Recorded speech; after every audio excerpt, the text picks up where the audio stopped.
आप सभी का एक बार फिर स्वागत है SPN9 के इस खास कार्यक्रम में और मैं हूं आपके साथ फरहान।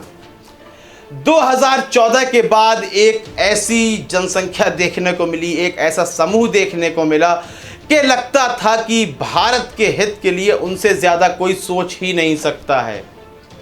छोटी सी घटना भी घटित हो जाती थी तो वह लोग निकलकर सामने आते थे और हिंदुस्तान के इस तरह से जयकारे लगाते थे जैसे कि वही एक देशभक्त हैं और जिनके खिलाफ वह खड़े होते थे, मोर्चा साध रखा होता था, वह तो देशद्रोही ही थे।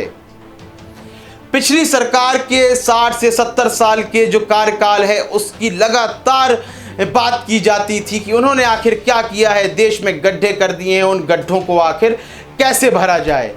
इन्हीं समूह को, इस बड़े ग्रुप को जो नाम दिया गया वह अंधभक्त का नाम दिया गया, जो कि उन पर बिल्कुल जचता है।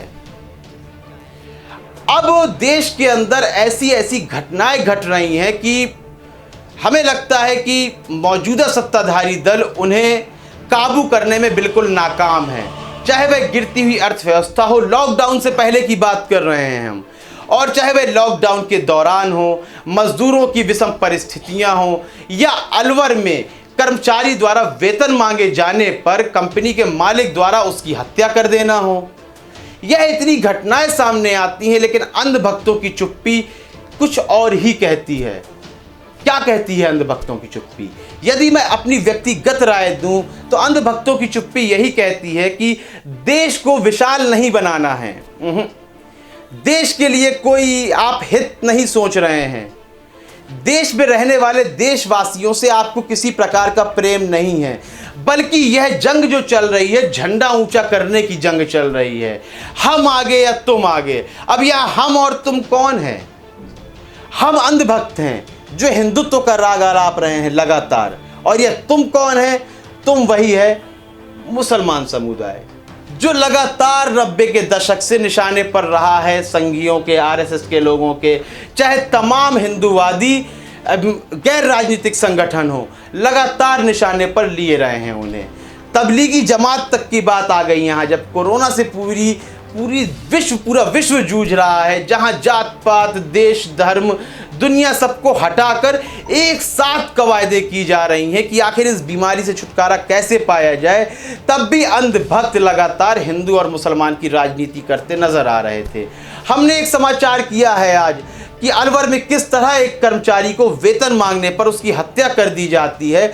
मुझे पूरी उम्मीद थी कि अंधभक्त निकलकर सामने आएंगे, लेकिन अंधभक्त निकलकर बिल्कुल भी सामने नहीं आए। यहाँ सरकार का फेलियर बिल्कुल नजर आ रहा है, किस तरह सरकार फेल होती हुई नजर आ रही है। लेकिन यहाँ जो सबसे बड़ी पोल खुल जाती है वह अंधभक्तों की ही खुलती है कि उन्हें किसी प्रकार का देश प्रेम नहीं है, बल्कि अपने झंडा ऊंचा करने के लिए, हिंदुत्व का राग आलापने के लिए ही वह सड़कों पर निकलते थे। कल तक आपने देखा किस तरह बुलंदशहर में एक सुबोध कुमार नाम का इंस्पेक्टर मार दिया जाता है, उसकी हत्या हो जाती है। एक आम पुलिस वाला, एक कांस्टेबल की भी हत्या करने के लिए बहुत साहस चाहिए, एक राजनीतिक बल चाहिए। लेकिन जब एक इंस्पेक्टर की हत्या होती है तो आप सोचिए वह कौन सा राजनीतिक बल होगा जिसके चलते एक इंस्पेक्टर की हत्या कर दी जाती है और आज एक मजदूर की हत्या हो जाती है। लेकिन वह कथित देशभक्त बिल्कुल सामने नहीं आते, क्योंकि वह सुबोध कुमार की हत्या ही कथित देशभक्तों के द्वारा की गई थी।